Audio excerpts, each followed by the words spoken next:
Happy Monday, North students. It's Miss Lee. I have a few little updates for our late bus registration that I want to share with you that are going to be opening up and starting tomorrow, which is Tuesday.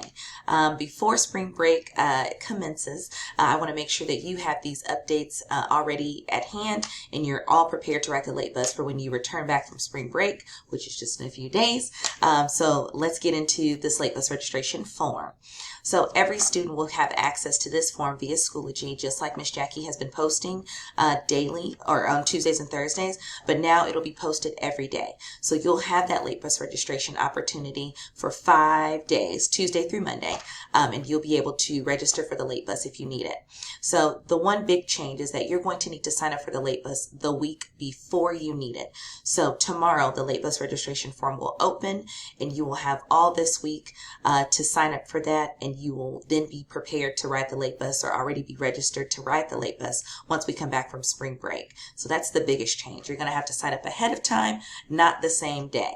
So hopefully that gives you a little more opportunity to make sure that you have registered for the late bus. You have more chances to sign up for the late bus.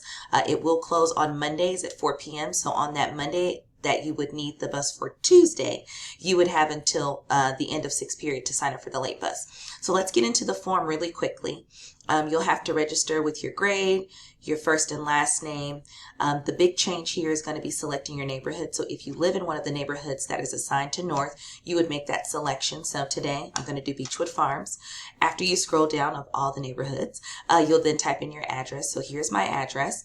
Once you do that, you'll have to share what you're participating in after school. So I've selected our tutoring, NJHS, or acceleration clubs, which is a grand old time.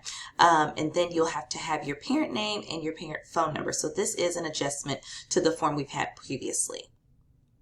The last thing is this is going to be the date in which you need the late bus. So when this opens up tomorrow, you're going to have to sign up for the week of April 3rd. So this is now thinking a couple of weeks in advance on, hey, do I have clubs? Do I have tutoring? Do I have a detention that I might need to serve when I get back from spring break? And this is where you would make that selection. So if I just need it on Tuesday, I would only select Tuesday. If I think I might need it on Thursday as well, I should select both days. So after you're done, you will hit submit and you will get this message at the end that says, thanks, you are now signed up to ride the late bus for next week. So hopefully this is a helpful tip and this gives you a few extra days to register for the late bus. If you have any questions, message me on Schoology or message Mrs. Fitzgerald on Schoology as well, and we're happy to answer those questions. All right, have a great day.